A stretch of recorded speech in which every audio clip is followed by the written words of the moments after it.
if you've got a 20 pence piece, that can then subdivide into 10, which then subdivides into 2 and divide, and you get more sub-multiples. Anyway, I'm going to show you all the sub-multiples of 100. This won't take very long. There they all are. So you can see all the numbers that divide into 100 and the numbers that divide into those numbers. And that's the whole lot. So if you have a transaction which involves these numbers, that will be convenient. But you can see that there are very few of them in comparison to, well, 100. So most transactions will involve inconvenient numbers.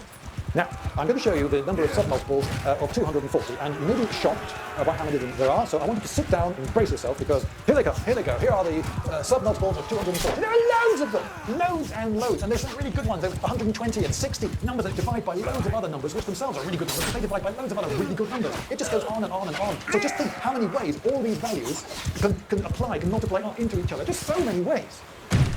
So most transactions are going to involve convenient numbers.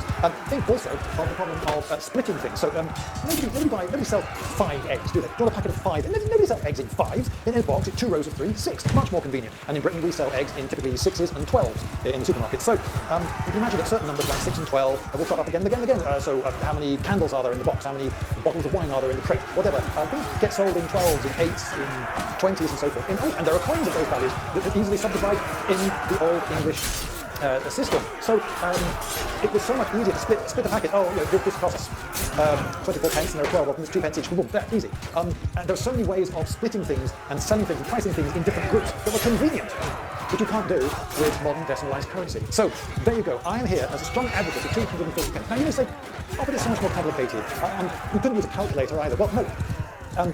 It's not more complicated if you've grown up with it. You'll be completely familiar with it. If you're American, for instance, and someone asks you how many quarters make a dollar, you don't have to go, 25 times 3, so that's 3, 3 5 is 15, carry the 1, oh no, that comes to 75, that's not it, let's try, maybe it's 4. And you do this, no you don't, you just know, don't you, because you've been living with these coins your whole life. You just know that 4 quarters make up a dollar, you don't have to do the sum, you just know that from familiarity. Well, if you've grown up with pounds, shillings and pence, you would know that a shilling was 12 pence, that a florin was 2 shillings, that a sixpence went into a shilling twice. You just know all these relationships between all the various values. You just know them.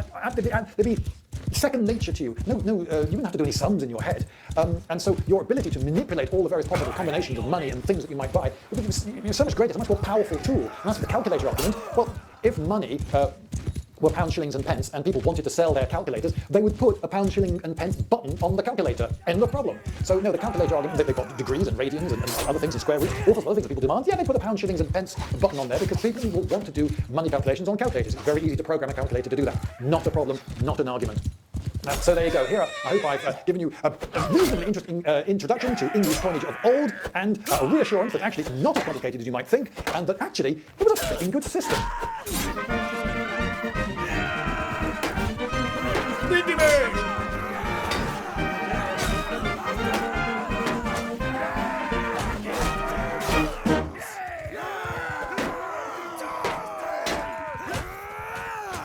Look at them run! They will remember this!